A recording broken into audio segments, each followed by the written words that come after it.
This is a 1960 Buick Electra 225, and it's convertible, and as such it really is the top of the line of the Buick line for this year. There's dew on the car, so it's a little bit difficult to judge the paint, but it really looks good. Big wide white walls, and there's the four kind of porthole-ish emblems there on the side. This was the top.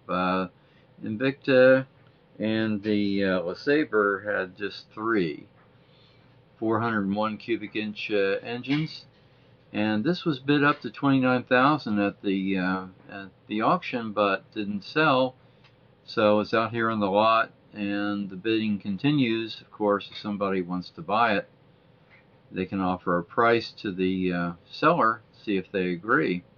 Still has fins, still a big car, 126-inch wheelbase compared to 123 for the lesser series. Inside here we have beautiful upholstery, two-tone blue. Looks original to me. Has bench seats and power windows, power seat. There you see the power seat control.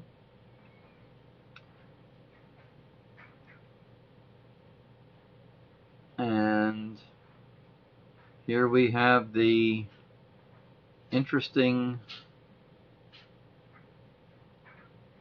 there we go, the interesting dash that has that mirror imaged speedometer that you can adjust with that knurled knob there on the right.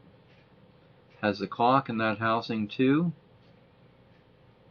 And underneath there's a regular radio, and underneath is an FM tuner that was added on. Car of course has Dynaflow. Air vents. There are the controls for the power windows.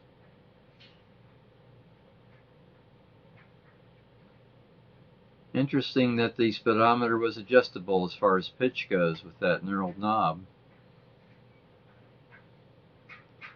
And you can see how far the steering column is recessed. That was kind of an adjustment so that in a front-end collision the column would be a little further away from the individual.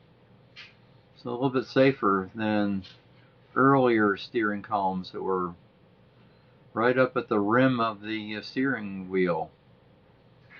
In the back here you can still see the remnants of the fins. They're canted as opposed to being just plain vertical.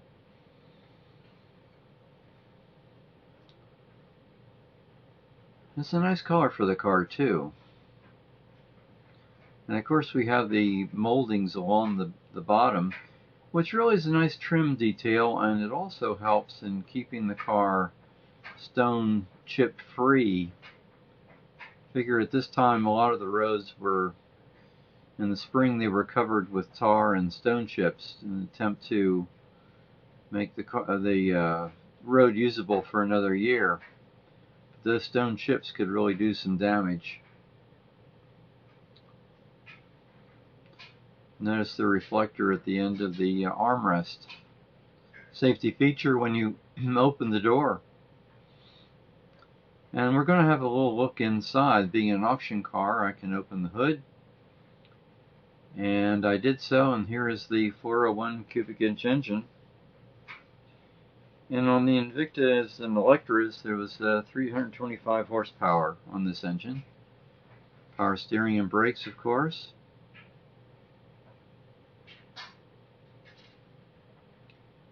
It looks pretty original here under the hood. Doesn't look like much has been done.